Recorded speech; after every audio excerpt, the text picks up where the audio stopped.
اچھا، تو میں آپ سے جاننا یہی چاہ رہی تھی سراج الحق صاحب کہ حکومت میں بھی آپ کو مذاکرات کے معاملہ ہو، چاہے پی ٹی آئی کے ساتھ مل بیٹھنے کا معاملہ ہو، اور الیکشن جو ہے وہ تھوڑا قبل از وقت کرانا ہو، اس پر سنجیدگی آپ کو نظر آئی ہے حکومتی سطح پر؟ سسٹر مسئلہ یہی ہے کہ اس وقت سب اپنے انا کے خول میں ہے، بسم اللہ کی گنبد میں بند ہے، لیکن میں نے محسوس کیا کہ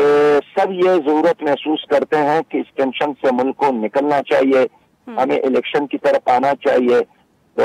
وزیر اعظم نے بھی اور اس کی ٹیم نے بھی اور دوسرے طرف پی ٹی آئی اور اس کے چیئرمین نے بھی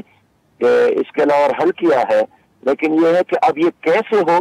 اس کیسے کے جواب ڈھونڈنے کے لیے اور ایک روڈ میں بنانے کے لیے ہمیں مزید بات چیت کی ضرورت ہے۔ اچھا، وزیر اعظم اور یہ حکومت تو ہمیشہ سے یہی کہہ رہی ہے نا، وہ تو آج رانا ثناء اللہ صاحب نے بھی کہا کہ الگ الگ نہیں، ایک ہی دن انتخابات ہو، لیکن کیا اس کے لیے پی ٹی آئی رضامند ہے؟ عمران خان صاحب سے آپ کی ملاقات ہوئی، انہوں نے بھی اس پہ کنسنسس شو کیا؟ دیکھیے، ہم نے تو کوئی اسٹیٹمنٹ یا بیانات دینے پر یا اپنی پارٹی کے موقع کے اظہار پر پابندی نہیں لگائی ہے، ہم تو اس لیے نہیں گئے تھے۔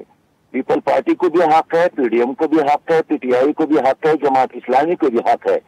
کہ اپنے پارٹی کی بات کر لے، ان کی ترجمانی کرے، لیکن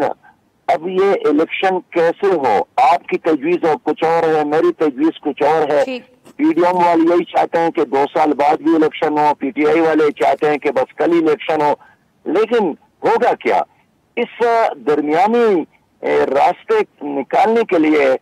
ہم یہ کوشش کر رہے ہیں۔ ہم خود ایک سٹیک ہولڈر ہیں، اس میں ہم کوئی ایسا نہیں ہے کہ ہم کوئی مہمان ہیں، ہم خود اس میں الیکشن میں حصہ لے رہے ہیں، الیکشن میں جانا چاہتے ہیں، لیکن ایک ایسے الیکشن جس میں میں وقت اور صلاحیت لگا لوں تو اس کا